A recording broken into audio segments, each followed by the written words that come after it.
ನಮಸ್ಕಾರ. ಕೃಷ್ಣ ಅವತಾರದ ಕಥೆಯನ್ನು ಮತ್ತೆ ಮುಂದುವರಿಸ್ತಾ ಇದ್ದೀನಿ.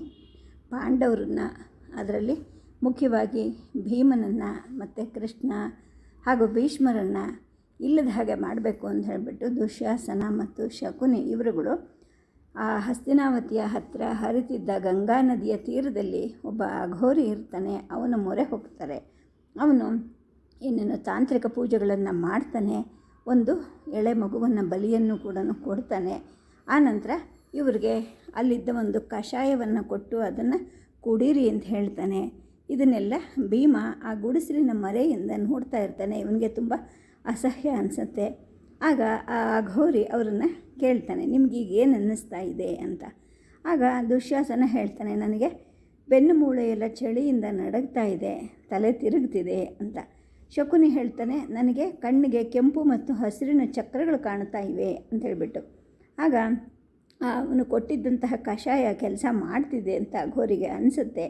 ತ್ರಿಶೂಲವನ್ನು ಕೈಗೆ ತಗೊಳ್ತಾನೆ. ದುಶ್ಯಾಸನ ಮತ್ತು ಶಕುನಿಗಳ ಹಣೆಗೆ ಅದನ್ನು ಮುಟ್ಟಿಸ್ತಾನೆ. ಈಗ ಏನು ಕಾಣಿಸ್ತಿದೆ ಹೇಳಿ ಅಂಥೇಳಿ ಕೇಳ್ತಾನೆ. ಒಂದು ವಿಮಾನ ಬರ್ತಾ ಇರೋದು ಕಾಣಿಸ್ತಾ ಇದೆ.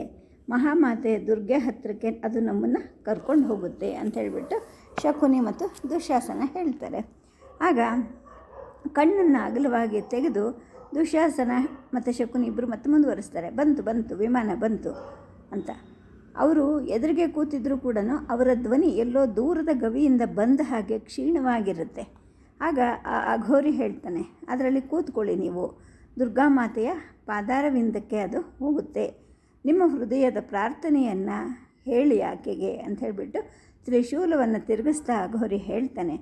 ಮತ್ತು ನೀವು ಗುರುಗಳೇ, ನೀವು ಬರೋದಿಲ್ವಾ ಅಂತ ಶಕುನಿ ಕೇಳ್ತಾನೆ.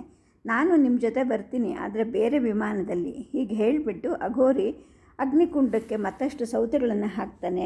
ಗುರುಗಳೇ, ವಿಮಾನದ ವೇಗ ಹೆಚ್ಚಾಗ್ತಾ ಇದೆ ಅಂದ್ಬಿಟ್ಟು ಮೊದಲಿನ ಹಾಗೆ ದೂರದಿಂದ ಬಂದಂತಹ ಕ್ಷೀಣ ಧ್ವನಿಯಲ್ಲಿ ದುಶ್ಯಾಸನ ಮಾತಾಡ್ತಾನೆ. ಶಕುನಿ ಕೂಡ ನಡುಗ್ತಾನೆ, ತನ್ನ ಗಂಟಲನ್ನು ನೀವ್ಕೊಳ್ತಾನೆ. ನನಗೆ ಉಸಿರು ಕಟ್ಟದ ಹಾಗಾಗ್ತಾ ಇದೆ ಅಂತಾನೆ. ಆಗ ಅಘೋರಿ ಅವರಿಬ್ಬರ ಕಣ್ಣಿನ ಮುಂದೆ ತ್ರಿಶೂಲವನ್ನು ಆಡಿಸ್ತಾನೆ. ಈಗ ಹೇಗೆ ಅನ್ನಿಸ್ತಾ ಇದೆ ಅಂತ ಕೇಳ್ತಾನೆ. ಬಹಳ ವೇಗವಾಗಿ ಹಾರ್ತಾ ಇದೆ, ನನಗಂತೂ ಬಹಳ ಆನಂದ ಆಗ್ತಿದೆ ಅಂತ ದುಶ್ಯಾಸನ ಹೇಳ್ತಾನೆ. ಅವನಿಗೆ ಬಹಳ ಪರಮಾನಂದವಾಗಿರುತ್ತೆ. ಅಘೋರಿ ಅವರೆದುರಿಗೆ ತ್ರಿಶೂಲವನ್ನು ತಿರುಗಿಸ್ತಾನೆ ಇರ್ತಾನೆ. ಮತ್ತೆ ಕೇಳ್ತಾನೆ, ಈಗೇನು ಕಾಣಿಸ್ತಾ ಇದೆ ಅಂತ. ಆಗ ದುಶ್ಯಾಸನ ಹೇಳ್ತಾನೆ, ಮೇಲೆ ಬಹಳ ಮೇಲೆ ವೇಗವಾಗಿ ಹೋಗ್ತಾ ಇದ್ದೀವಿ, ನಮ್ಮ ಕೆಳಗಡೆ ಭೂಮಿ ಕಾಣ್ತಾ ಇದೆ ಅಂತ ಹೇಳ್ತಾನೆ. ಆಗ ಮತ್ತೆ ತ್ರಿಶೂಲ ಆಡಿಸ್ತಾನೆ ಈ ಅಘೋರಿ. ಮತ್ತು ಶಕುನಿ ಹೇಳ್ತಾನೆ, ನಮ್ಮ ಕೆಳಗೆ ಮಹಾಗಂಗೆ ಹರಿಯೋದು ಕಾಣ್ತಾ ಇದೆ, ಅದು ಒಂದು ಸಣ್ಣ ಹಳ್ಳದ ಹಾಗೆ ಅಂತ ಹೇಳ್ತಾನೆ. ಆಗ ದುಶ್ಯಾಸನ ಕೂಡ, ಹೌದು, ಎಷ್ಟು ದಿವ್ಯವಾದ ದೃಶ್ಯ ಇದು, ಎತ್ತರವಾದ ಪರ್ವತದ ಹತ್ತಿರಕ್ಕೆ ಬಂದಿದ್ದೀವಿ. ಹೌದು ಅದು ಹಿಮಾಲಯ, ನಗಾದಿರಾಜ ಹಿಮಾಲಯ ಅಂಥೇಳಿ ಹೇಳ್ತಾನೆ. ಆಗ ಶಕುನಿ ಹೇಳ್ತಾನೆ, ಹೌದು, ಅದರ ಶಿಖರಗಳು ನಮ್ಮ ಕೆಳಗಡೆ ಇವೆ, ದಟ್ಟವಾಗಿ ಕಾಡು ಬೆಳೆದಿದೆ, ಯಾರೂ ಮುಟ್ಟಕ್ಕಾಗದೇ ಇರೋಂತಹ ಕಾಡಿನ ಮೂಲಕ ಗಾಳಿ ಕೂಡ ಭರ್ರಂತ ಬೀಸ್ತಾ ಇದೆ, ಆ ಸದ್ದು ಕೂಡ ನಮಗೆ ಕೇಳಿಸ್ತಿದೆ ಅಂತ ಶಕುನಿ ಹೇಳ್ತಾನೆ. ಅವನಿಗೆ ಬಹಳ ಹಿಗ್ಗಾಗಿರುತ್ತೆ. ಮತ್ತು ದುಶ್ಯಾಸನ ಹೇಳ್ತಾನೆ, ಗಿಡಗಳ ತುದಿಗಳು ಪರಿಣಿತ ನಾಟ್ಯಗಾರರ ಹಾಗೆ ತೊಯ್ದಾಡ್ತಾ ಇವೆ ಅಂತ ಹೇಳಿಬಿಟ್ಟು. ಮತ್ತೆ ಒಂದೆರಡು ಕ್ಷಣ ಬಿಟ್ಟು ಕೂಗ್ತಾನೆ, ಅದ್ಭುತ, ನಾವು ಮೋಡಗಳ ಮಧ್ಯೆ ಹಾರ್ತಾ ಇದ್ದೀವಿ, ಆಕಾಶದ ಮೇಲ್ಛಾವಣಿಯನ್ನು ಮುಟ್ಟಿದ ಹಾಗೆ ಅನ್ನಿಸ್ತಿದೆ, ಎಷ್ಟೊಂದು ವೈಭವಶಾಲಿಯಾದ ದೃಶ್ಯ ಇದು. ಹಿಮಾಚ್ಛಾದಿತ ಶಿಖರಗಳು ಸಾಲಾಗಿವೆ, ಶಿಖರದ ತುದಿಗಳು ಬಂಗಾರದ ಬಣ್ಣದಲ್ಲಿದೆ, ಇಡೀ ವಿಶ್ವವನ್ನೇ ವ್ಯಾಪಿಸಿರೋ ಈ ಶಿಖರಗಳು ಅಂತ ದುಶ್ಯಾಸನ ಹೇಳ್ತಾನೆ. ಆಗ ಶಕುನಿ ಹೇಳ್ತಾನೆ, ದೊಡ್ಡ ಶಿಖರ ಒಂದು ಶಿವಲಿಂಗದ ಹಾಗೆ ಕಾಣ್ತಾ ಇದೆ, ಗುಂಡಗಿದೆ, ಅದು ಆಕಾಶವನ್ನು ಮುಟ್ಟೋರಷ್ಟು ಎತ್ತರವಾಗಿದೆ ಅಂತ ಹೇಳಿಬಿಟ್ಟು. ಆಗ ಅಘೋರಿ ಹೇಳ್ತಾನೆ, ಅದೇ ಕೈಲಾಸ ಪರ್ವತ, ಅಲ್ಲೇ ದುರ್ಗಾಮಾತೆ, ಆಕೆ ಪ್ರಭು ಮಹಾದೇವ ಇಬ್ಬರು ಇದ್ದಾರೆ. ನಿಮ್ಮ ಕಣ್ಣು ಪವಿತ್ರ ಆದವು, ಅತ್ಯಂತ ಪವಿತ್ರವಾದ ದೇವಾಲಯವನ್ನು ನೀವು ನೋಡಿದ್ದೀರಾ. ವಿಮಾನದಿಂದ ಇಳಿದು ಬಂದು ಸೃಷ್ಟಿ ಲಯ ಕಾರಣಕ್ಕೆ ಆದ ಭಗವಂತನಿಗೆ ನಮಸ್ಕರಿಸಿ ಅಡ್ಡ ಬೀಳಿ ಪ್ರಾರ್ಥನೆ ಮಾಡ್ಕೊಳ್ಳಿ, ದರ್ಶನ ಕೊಡು ಅಂತ ನೀವು ಪ್ರಾರ್ಥನೆ ಮಾಡ್ಕೊಳ್ಳಿ ಅಂತ ಹೇಳಿಬಿಟ್ಟು ಹೇಳ್ತಾ ಇರ್ತಾನೆ. ಅವನ ಧ್ವನಿಯಲ್ಲಿ ಬಹಳ ಗೌರವ ತುಂಬಿರುತ್ತೆ. ಆಗ ಶಕುನಿ ಹೇಳ್ತಾನೆ, ಆಯಿತು, ಈಗ ವಿಮಾನದಿಂದ ಹೊರಗಡೆ ಬಂದಿದ್ದೀವಿ, ಪ್ರಾರ್ಥನೆ ಮಾಡ್ತಾನೇ ಇದ್ದೀವಿ, ಮೋಡಗಳು ಉರುಳಿ ಹೋಗ್ತಾ ಇವೆ ಅಂತ ಹೇಳ್ತಾನೆ. ಆಗ ದುಶ್ಯಾಸನ ಹೇಳ್ತಾನೆ, ಮಹಾದೇವ ಮತ್ತು ಭಯಂಕರಳಾದ ಮಾತೆ ಎದುರಿಗೆ ಬರ್ತಾ ಇರೋದು ನಮಗೆ ಕಾಣ್ತಾ ಇದೆ ಅಂತ. ಆಗ ಶಕುನಿ ಹೇಳ್ತಾನೆ, ಹೌದು, ನಾವು ನಿಜವಾಗ್ಲೂ ಧನ್ಯರು ಅಂತ ಹೇಳಿಬಿಟ್ಟು ಪಾರ್ವತಿ ಪರಮೇಶ್ವರರು ದಿವ್ಯ ದಂಪತಿಗಳು, ನಮ್ರತೆಯಿಂದ ನಿಮ್ಮ ಅಡಿಗಳಿಗೆ ನಾವು ನಮಿಸ್ತೀವಿ, ದಯೆ ತೋರಿಸ್ಬೇಕು ಅಂತ ಹೇಳಿಬಿಟ್ಟು ಹೇಳ್ತಾನೆ. ಆಗ ಇವರಿಬ್ಬರ ಧ್ವನಿಯಲ್ಲದೆ ಇನ್ನೊಂದು ಧ್ವನಿ ಕೇಳುತ್ತೆ. ಏನದು? ಮೂರು ಲೋಕವನ್ನು ತುಂಬೋ ಹಾಗೆ ಆ ಧ್ವನಿ ಕೇಳುತ್ತೆ. ಅದು ಮಹಾಮಾತೆದು. ಏನು ವರ ಬೇಕು ನಿನಗೆ ಅಂತ. ಈ ಧ್ವನಿ ಕಾಡಲ್ಲೆಲ್ಲ ಪ್ರತಿಧ್ವನಿಸುತ್ತೆ. ಗುಡುಗನ ಹಾಗೆ ಪ್ರತಿಧ್ವನಿಸ್ತಾ ಇದೆ ಅಂದ್ಬಿಟ್ಟು ಭೀಮ ಅದನ್ನು ಕೇಳಿಸ್ಕೊಳ್ತಾನೆ. ಇದೇನು ಕನಸ ಅಂತ ಅಂದ್ಕೊಂಡು ತಲೆ ಕೊಡ್ತಾನೆ, ಮತ್ತು ಎಚ್ಚೆತ್ಕೊಳ್ತಾನೆ. ತುಂಬ ಧೈರ್ಯಶಾಲಿ ಸ್ವಭಾವ ಒಂದು. ಆದರೂ ಕೂಡ ಆ ಮಹಾಮಾತೆಯ ಧ್ವನಿ ಕೇಳಿ ಅವನು ಎದೆ ಕೂಡ ಭಯದಿಂದ ನಡುಗುತ್ತೆ. ಆಗ ಅಘೋರಿ ಹೇಳ್ತಾನೆ, ನಾನು ಹೇಳೋ ಸ್ತೋತ್ರವನ್ನು ನೀವು ಪದವಾಗಿ ಉಚ್ಚರಿಸಬೇಕು, ಇಲ್ಲದೇ ಇದ್ದರೆ ಮಹಾದೇವನ 3ನೇ ಕೆಂಡಗಣ್ಣಿಗೆ ತುತ್ತಾಗಿ ಬೂದಿ ಆಗಿಬಿಡ್ತೀರಾ ಅಂಥೇಳಿ ಹೇಳ್ತಾನೆ. ತಮ್ಮ ಕಣ್ಣಿಗೆ ಕಾಣ್ತಾ ಇದ್ದಂತಹ ಈ ದೃಶ್ಯ ಮಹಿಮೆ, ದುಶ್ಯಾಸನ ಮತ್ತು ಶಕುನಿ ಇಬ್ಬರು ಹಾಗೇ ಆಗಲಿ ಗುರುಗಳೇ ಅಂತೇಳಿ ಹೇಳ್ತಾರೆ. ಅಘೋರಿ ಯಾವುದೋ ಒಂದು ಸ್ತೋತ್ರವನ್ನು ಹೇಳ್ತಾನೆ. ಶಕುನಿ ಮತ್ತು ದುಶ್ಯಾಸನರು ಅದರ ಪಂಕ್ತಿಯನ್ನೂ ಹೇಳ್ತಾರೆ. ಆಗ ಅಘೋರಿ ಹೇಳ್ತಾನೆ, ಈಗ ಏನು ಬೇಕೋ ವರ ನಿಮಗೆ, ಅದನ್ನು ನಿಮ್ಮ ಮಾತೆಯನ್ನು ಕೇಳ್ಕೊಳ್ಳಿ ಅಂತೇಳ್ಬಿಟ್ಟು. ಆಗ ದುಶ್ಯಾಸನ ಕೇಳ್ತಾನೆ, ಮಾತೆ ವರ ಕೊಡು, ನಮಗೆ ಬರೋ ಹುಣ್ಣಿಮೆ ಒಳಗಾಗಿ ಈ 3 ಜನದ ಸಾವನ್ನು ನಾವು ಬಯಸ್ತೀವಿ ಅಂಥೇಳ್ಬಿಟ್ಟು ತಲೆಯನ್ನು ನೆಲಕ್ಕೆ ಬಗ್ಗಿಸಿ ಕೈ ಜೋಡಿಸ್ಕೊಂಡು ಕೇಳ್ತಾನೆ. ಆಗ ಆ ಧ್ವನಿ, ಯಾರು ಆ 3 ಜನ ಅಂಥೇಳಿ ಕೇಳುತ್ತೆ. ಈ ಧ್ವನಿಯನ್ನು ಕೇಳಿ ಭೀಮ ಮತ್ತೆ ಕಣ್ಣು ಹೊಸಕೋತಾನೆ. ಕನಸಲ್ಲಿ ಏನಾದರೂ ಕೇಳಿಬರ್ತಾ ಇದೆಯಾ ಈ ಧ್ವನಿ? ಇಲ್ವಲ್ಲ ಅಂತ ಅಂದ್ಕೊಳ್ತಾನೆ. ಆ ಧ್ವನಿ ಅರಣ್ಯದಲ್ಲೆಲ್ಲ ಮಾರ್ಮೊಳಗುತ್ತೆ. ಅಘೋರಿ ತ್ರಿಶೂಲವನ್ನು ಬೀಸ್ತಾ ಇರ್ತಾನೆ. ಅವರಿಬ್ಬರ ಕಣ್ಣು ಭಕ್ತಿಯಿಂದ ದೇವಿ ಮಾತೆ ಕಡೆಗೆ ನೆಟ್ಟಿರುತ್ತವೆ.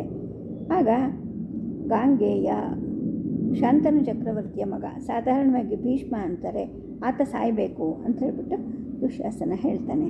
ಆಗ ಆ ಧ್ವನಿ ಹೇಳುತ್ತೆ, ಸುತ್ತಲೂ ಜೋರಾಗಿ ನಗೆ ತುಂಬುತ್ತೆ. ಆತನ ಬದುಕು ಶುದ್ಧವಾದದ್ದು, ಆತನ ಪರಾಯಣೆಯಲ್ಲಿ ಯಾವುದೇ ಕುಂದಿಲ್ಲ. ಮುನಿಶ್ರೇಷ್ಠರಿಗಿಂತ ಹೆಚ್ಚು ಸಂಯಮೀಂದ್ರ ಅವನಿಗೆ ನಮ್ಮ ವರ ಇದೆ. ಆತ ಇಚ್ಛಾಮರಣಿ, ಅವನನ್ನು ಸಾಯಿಸೋಕ್ಕೆ ಸಾಧ್ಯ ಇಲ್ಲ ಅಂಥೇಳಿ ಮಾತೆ ಹೇಳ್ತಾಳೆ. ಆಗ ಮತ್ತೆ ಶಕುನಿ ಹೇಳ್ತಾನೆ, ಓ ಸರಿ, ಹಾಗಾದರೆ ವಾಸುದೇವನ ಮಗ ಕೃಷ್ಣ ಸಾಯಿಲಿ ಹುಣ್ಣಿಮೆಗೆ ಮೊದಲು ಅಂತ ಕೇಳ್ತಾರೆ. ಆಗ ಆ ಧ್ವನಿ ಈಗ ಮಾತೆ ಬದಲು ಮಹಾದೇವ ಮಾತಾಡ್ತಾನೆ. ಒಂದು ದೈವಿ ಯೋಜನೆಯ ಹಾಗೆ ಜನ್ಮ ತಳೆದಿದ್ದಾನೆ ಅವನು. ಆ ಯೋಜನೆ ಮುಗಿಯೋವರೆಗೂ ಅವನು ದೇಹವನ್ನು ಬಿಡೋಕ್ಕೆ ಸಾಧ್ಯ ಇಲ್ಲ ಅಂತ ಹೇಳ್ಬಿಟ್ಟು ಈ ಕಡೆ ಅಘೋರಿ ವೇದಿಕೆಯಲ್ಲಿ ಸಮಿತನ್ನು ಹಾಕ್ತಾನೆ. ಜ್ವಾಲೆ ದಗದಗಿಸಿ ನಾಲ್ಗೆಯನ್ನು ಚಾಚಿ ಉರಿಯುತ್ತೆ. ಆಗ ದುಶ್ಯಾಸನ ಹೇಳ್ತಾನೆ, ಮಹಾತಾಯಿ ಮಹಾಶಕ್ತಿ ಕೃಪೆ ತೋರು, ಕೊನೆಗೆ ಆ 3ನೇನಾದರೂ ಸಾಯಲಿ. ಅವನ ಧ್ವನಿಯಲ್ಲಿ ಅವನ ಆಶಾಭಂಗ ತಿಳಿತಾ ಇರುತ್ತೆ. ದುಶ್ಯಾಸನನ ಪ್ರಾರ್ಥನೆಯನ್ನು ಕೇಳಿದ ತಕ್ಷಣ ಭೀಮನಿಗೆ ಇನ್ನು ಇವನು ತನ್ನ ಮರಣವನ್ನೇ ಕೇಳ್ತಾನೆ ಅಂತ ಅನಿಸುತ್ತೆ. ತಾತನಿಗೆ ಇದ್ದ ಹಾಗೆ ಇಚ್ಛಾಮರಣದ ವರವೂ ತನಗಿಲ್ಲ. ಕೃಷ್ಣನ ಹಾಗೆ ದೈವಿ ಯೋಜನೆ ಹುಟ್ಟಿರೋದು ಇಲ್ಲ. ಬಹಳ ಭಯ ಆಗುತ್ತೆ. ಆ 3ನೇ ವರವನ್ನು ದುಶ್ಯಾಸನ ಕೇಳದ ಹಾಗೆ ತಡಿಬೇಕು, ಆದದ್ದಾಗಲಿ ಅಂತ ಯೋಚನೆ ಮಾಡ್ತಾನೆ. ಕ್ಷಣವೂ ತಡ ಮಾಡದೆ ಆ ಹುಲ್ಲಿನ ಗುಡಿಸಲಿಗೆ ಆಧಾರವಾಗಿ 2 ಗಳ ಇರುತ್ತೆ. ಕೈ ಚಾಚಿ ಅದನ್ನು ಹಿಡ್ಕೊಂಡು ಬಲವನ್ನೆಲ್ಲ ಬಿಟ್ಟು ಅದನ್ನು ನೂಕ್ತಾನೆ. ಅದು ಬೆಂಕಿ ಸುತ್ತ ಕುಳಿತಿದ್ದ 3 ಜನ ತಲೆ ಮೇಲೂ ಹೋಗಿ ಬೀಳುತ್ತೆ. ಆ ಹುಲ್ಲಿನ ಗುಡಿಸಲು ನೇರವಾಗಿ ಅಘೋರಿ ತಲೆ ಮೇಲೆ ಜೊತೆಗೆ ಉರಿತಾ ಇರೋ ಆ ಅಗ್ನಿ ಮೇಲೆ ಬೀಳುತ್ತೆ. ಹುಲ್ಲಿನ ಗೋಡೆಗಳ ಕೊನೆ ಬೀಳುತ್ತೆ ಉಳಿದ 2 ಮೇಲೆ. ಆಗ ಅವರಿಗೆ ಅರೆಪ್ರಜ್ಞೆ ಆದ ಹಾಗಾಗುತ್ತೆ. ಒಣಗಿರುತ್ತೆ ಹುಲ್ಲು, ಗಾಳಿ ಬೀಸುತ್ತಲ್ಲ, ದಗ ಉರಿಯುತ್ತೆ. ಅಘೋರಿಯ ಗಡ್ಡಕ್ಕೆ ಮತ್ತು ಅವನ ಕೂದಲಿಗೂ ಕೂಡ ಬೆಂಕಿ ಹತ್ಕೊಳ್ಳುತ್ತೆ. ಶಕುನಿ ಮತ್ತು ದುಶ್ಯಾಸನ ಬೇಗ ಎಚ್ಚೆತ್ಕೊತಾರೆ. ಎದುರುಗಡೆ ಬೆಂಕಿ ನೆಗಿತಾ ಬರ್ತಾ ಇರೋದು ಕಾಣುತ್ತೆ. ಇನ್ನೇನು ಬೆಂಕಿ ಅಘೋರಿಯನ್ನು ನುಂಗ್ಬಿಟ್ಟಿರುತ್ತೆ. ಇನ್ನು ತಾವು ಸಾಯಬೇಕಾಗುತ್ತೆ ಬೆಂಕಿಯಲ್ಲಿ ಅಂತ ಗೊತ್ತಾಗುತ್ತೆ ಅವ್ರಿಗೂ. ಬಿದ್ದಿದ್ದ ಹುಲ್ಲನ್ನು ತಕ್ಷಣ ಕೊಡುತ್ತಾರೆ. ಆಗ ತುಂಬ ಪರಿಚಯದ ಪಕಪಕ ಅಂತ ನಗೋ ಸದ್ದು ಗಾಳಿಲಿ ಕೇಳಿಬರುತ್ತೆ. ಇದು ದೇವಿ ನಗೆ ಅಲ್ಲ, ಆದರೆ ಯಾರ ನಗೆ ಅವ್ರಿಗೆ ಬೇಗ ಅರ್ಥ ಆಗೋದಿಲ್ಲ. ತುಂಬ ಭಯ ಆಗುತ್ತೆ, ಕಳವಳ ಆಗುತ್ತೆ. ಓಡ್ತಾರೆ. ಕಾಲಿಗೆ ಬಲ ಇರೋಷ್ಟು ಬೇಗ ಓಡ್ತಾರೆ. ನದಿ ದಡಕ್ಕೆ ಹೋಗ್ತಾರೆ. ಹರಿಗೋಲನ್ನು ನೀರಿಗೆ ತಳ್ಳಿ ಹುಟ್ಟು ಹಾಕುವಷ್ಟು ಸಹನೆಯೂ ಅವ್ರಿಗೆ ಇರೋದಿಲ್ಲ. ಒಂದು ದೊಡ್ಡ ಭಯ ಅವರು ಹೃದಯವನ್ನು ಆವರಿಸ್ಕೊಂಡ್ಬಿಟ್ಟಿರುತ್ತೆ. ದೇವರಿಗೆ ಸಿಟ್ಟು ಬಂದಿದೆ, ನಾವು ಇಲ್ಲಿಂದ ಬೇಗ ಹೋಗಬೇಕು ಅಂತ ಯೋಚನೆ ಮಾಡಿಕೊಂಡು ಮಾವ ಅಳಿಯ ಇಬ್ಬರು ನೀರಿಗೆ ಧುಮುಕ್ತಾರೆ. ಆ ಕಡೆ ದಡಕ್ಕೆ ಈಜ್ಕೊಂಡು ಹೋಗ್ತಾರೆ. ಇನ್ನು ಈ ಕಡೆ ಅಘೋರಿಯನ್ನು ನೋಡ್ತಾ ಭೀಮ ನಿಂತಿರ್ತಾನೆ. ಆ ಅಘೋರಿ ಬಹಳ ವಿಲಕ್ಷಣವಾದ ಮನುಷ್ಯ. ಅವನು ಬೆಂಕಿಯಿಂದ ತಪ್ಪಿಸ್ಕೊಳ್ಳೋ ಪ್ರಯತ್ನವನ್ನು ಕೂಡ ಅವನು ಮಾಡೋದಿಲ್ಲ, ಒಂದು ಮಾತು ಆಡೋದಿಲ್ಲ. ಮಹಾಮಾತೆ, ಜಗನ್ಮಾತೆ, ನಿನ್ನ ಮಗು ನಾನು, ಬಾಮ್ಮ ಕೈಗೆತ್ಕೋ, ನನ್ನನ್ನು ಎತ್ಕೋ ಅನ್ನೋ ಪ್ರಾರ್ಥನೆಯನ್ನು ಅವನು ಮಾಡ್ತಾ ಇರ್ತಾನೆ. ಇನ್ನು ಭೀಮ ಆ ಗೂಢಚಾರನ ಕಡೆಗೆ ತಿರುಗ್ತಾನೆ. ತಮ್ಮ ದೋಣಿ ಕಡೆಗೆ ಹೋಗೋ ಮೊದಲು ಗೆಳೆತನದ ಸಲಿಗೆಯಿಂದ ಅವನ ಹೆಗಲ ಮೇಲೆ ಕೈ ಹಾಕ್ತಾನೆ. ನಾನು ಕೇಳಿದ ಕೊನೆ ಪ್ರಶ್ನೆಗೆ ನೀನು ಉತ್ತರ ಕೊಡಲಿಲ್ಲ, ಈಗ ಹೇಳು, ಆ ರೇಖಾ ಜೊತೆ ಇದ್ದ ಆ ಹುಡುಗಿ ಯಾರು ಅಂತ. ಆ ಗೂಢಚಾರ, ಇಲ್ಲ ಖಂಡಿತ ಅಂತ ಹೇಳೋಕ್ಕಾಗಲ್ಲ, ಆದರೆ ಊಹೆ ಮಾಡಬಲ್ಲೆ. ಆಕೆ ದಾಸಿನೂ ಅಲ್ಲ, ಮಲಸ್ತ್ರೀನೂ ಅಲ್ಲ. ಆಕೆ ನಡಿಗೆ ನೋಡಿದ್ರೆ ರಾಜಕುಮಾರಿ ನಡಿಗೆ ಹಾಗೆ ಇತ್ತು ಅಂತಾನೆ. ಅಂದರೆ ಕಾಶಿ ರಾಜಕುಮಾರಿ ಇರಬಹುದಾ, ಯುವರಾಜ ದುರ್ಯೋಧನನ ಪತ್ನಿ ಇರಬಹುದಾ ಅನಿಸುತ್ತೆ ಅಂಥೇಳಿ ಹೇಳ್ತಾನೆ. ಆಗ ಭೀಮ ಹೇಳ್ತಾನೆ, ಹಾಗಾದರೆ ನಿನಗೆ ಮಿತಿಮೀರಿ ಎಲ್ಲ ಗೊತ್ತಾಗೋಗ್ಬಿಟ್ಟಿದೆ ಅಂತ ಹೇಳಿಬಿಟ್ಟು. ಇವನು ಯಾಕೆ ಮಾತು ಹೇಳ್ತಾ ಇದ್ದಾನೆ ಅಂತ ಅವನಿಗೆ ಅರ್ಥ ಆಗೋಕ್ಕೆ ಮುಂಚೆನೇ ಭೀಮನ ತೋಳು ಚಾಚಿ ಬಂದು ಆ ಗೂಢಚಾರನ ಮೂತಿ ಮೇಲೆ ಮುಷ್ಟಿಯಿಂದ ಒಂದು ಗುದ್ದು ಬೀಳುತ್ತೆ. ಅವನ ತಲೆನೂ ಒಡೆಯುತ್ತೆ, ಹಲ್ಲು ಬಾಯಿಯಿಂದ ಉದುರುತ್ತೆ, ಮರದ ತುಂಡಿನ ಹಾಗೆ ಅವನ ನೆಲಕ್ಕೆ ಬಿದ್ದು ಸತ್ತೇ ಹೋಗ್ತಾನೆ. ಗೋಪು ಅವನನ್ನು ಬೆಂಕಿ ಒಳಗಡೆಗೆ ನೂಕಿಬಿಡ್ತಾನೆ. ಇನ್ನು ಭೀಮ ಮತ್ತು ಗೋಪು ನದಿಯನ್ನು ಹರಿಗೋಲಿನಿಂದ ದಾಟಿ ಆ ಕಡೆ ದಡಕ್ಕೆ ಹೋಗ್ತಾರೆ. ಅರುಣೋದಯಕ್ಕೆ ಸ್ವಲ್ಪ ಮುಂಚೆ ಅರಮನೆಗೆ ಬಂದ ಭೀಮ ಹಾಸಿಗೆ ಮೇಲೆ ಮಲ್ಕೊಳ್ತಾನೆ. ಕಣ್ಣು ಮುಚ್ಚಿ ನಿದ್ದೆ ಮಾಡೋನ ಹಾಗೆ ನಟಿಸ್ತಾನೆ. ಅವನು ಮಲಗಿದ ಸ್ವಲ್ಪ ಹೊತ್ತಿಗೆ ಅವನ ಅಣ್ಣ ತಮ್ಮಂದರು ಎದ್ದೇಳ್ತಾರೆ. ಬೆಳಕು ಹರಿಯೋಕ್ಕೆ ಮುಂಚೆನೇ ಗಂಗೆನಲ್ಲಿ ಸ್ನಾನ ಮಾಡಿ ಸೂರ್ಯನಿಗೆ ಉದಯ ಕಾಲದಲ್ಲಿ ಅರ್ಘ್ಯ ಕೊಡಬೇಕು ಅಂತ ಅವರು ಸ್ನಾನಕ್ಕೆ ಹೊರಡೋಕ್ಕೆ ಸಿದ್ಧವಾಗ್ತಾರೆ. ಆಗ ಅವರ ಸದ್ದಿಗೆ ತನಗೆ ಎಚ್ಚರಿಕೆ ಆಯ್ತೇನೋ ಅನ್ನೋ ಹಾಗೆ ಭೀಮ ಹಾಸಿಗೆಯಿಂದ ಎದ್ದು ಅವ್ರ ಜೊತೆಗೆ ಸೇರಿಕೊಳ್ತಾನೆ. ಇನ್ನು ಕೃಷ್ಣ ಅರ್ಘ್ಯ ಕೊಡುವಾಗ ಮಾತಾಡೋಕ್ಕೆ ಅವಕಾಶ ಸಿಕ್ಕತ್ತೆ ಅಂತ ಅವನು ಅಂದ್ಕೊಳ್ತಾನೆ. ಆಗೋದಿಲ್ಲ. ಅಲ್ಲಿ ಉದ್ಧವ, ಸಾತ್ಯಕಿ, ಅರ್ಜುನ ಎಲ್ಲರೂ ಅವನ ಜೊತೆಗಿರ್ತಾರೆ.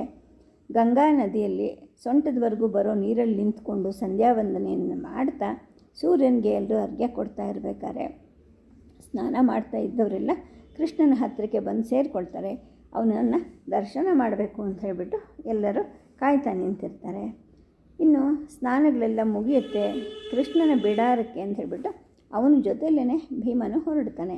ಆದರೆ ಅಷ್ಟರಲ್ಲಾಗಲೇ ಆ ಅಂಗಳದಲ್ಲಿ ಗಂಡಸರು, ಹೆಂಗಸರು, ಮಕ್ಕಳು ಎಲ್ಲರೂ ತುಂಬ ಹೋಗಿರ್ತಾರೆ. ಎಲ್ಲರೂ ಕೃಷ್ಣನ ದರ್ಶನಕ್ಕೆ ಅಂತ ಕಾಯ್ತಾ ಇರ್ತಾರೆ. ಸದ್ಯಕ್ಕೆ ಕಥೆಯನ್ನು ಮುಕ್ತಾಯ ಮಾಡಿರ್ತೀನಿ. ನಮಸ್ಕಾರ.